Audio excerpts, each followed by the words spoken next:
politika indray no lohahevitrisika amin'ny ity herinandro ity. Ilaina ve ny fifidianana? Hazavao. Tena ilaina mihitsy satria tena mila mifazana ny firenena mila fahavana. Ilaina satria mba amin'izay mba hampandrosoan'ny firenena. Ilaina fifidianana satria mba manana ny safidiny ny vahoaka dia aloha mba hifidy olona tiany. Ilaina fifidianana satria mila misoso. Ilaina tompoko fifidianana satria mba mila misolo le mpitondra.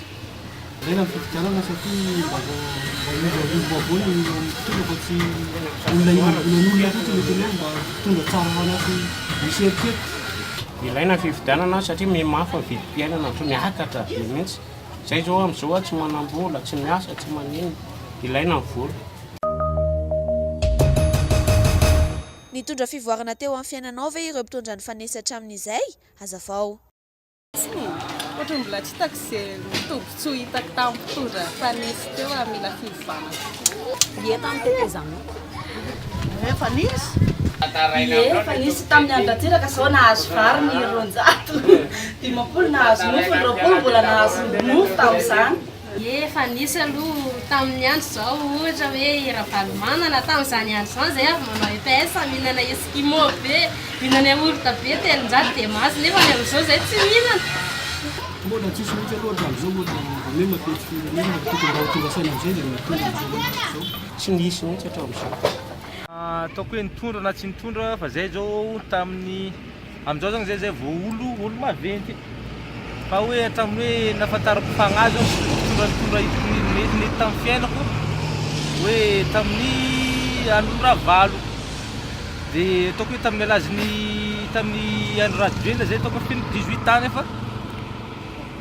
nefa tamin'ny andro ravalo zao nahita hafahafa ny hoe resaka kolikoly ohatra zao mahazo amin'ny route nationale regny hoe taxi bus magnome volana gendarme zao misitrisitrika tamin'ny andro ravalo fa amin'izao izy efa miariary be hoe vola na olona tsy normal papier ohatra karazana social mbahoaka zao ataoko hoe karaha aminay tamatavy mandeha 10 points zao taloha adiny ray fa tonga amin'izao adiny roa zay vao tonga zany social mbahoaka tamin'ny andro ravalo ratsiraka regny zao mbola karahan'izany fa izy amin'izao fa tamatavy 10 points adiny roa tamatavy sonerana zany mampariva andro zay vao tonga n'olo le raha tsy andalana.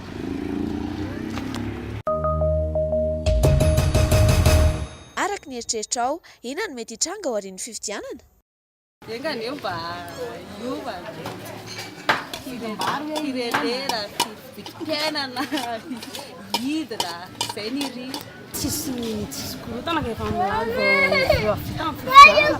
Izay aloha ny irina mba tsisy korotana.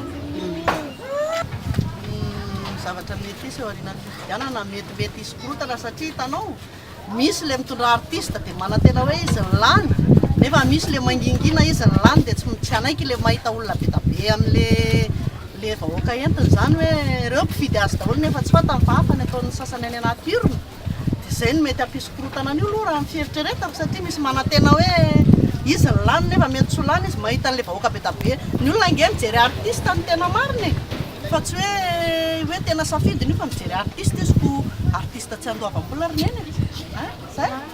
Mety zavatra isy ao aoriana fifidianana, mety ndresy, mety alahelo satria ohatr'izay.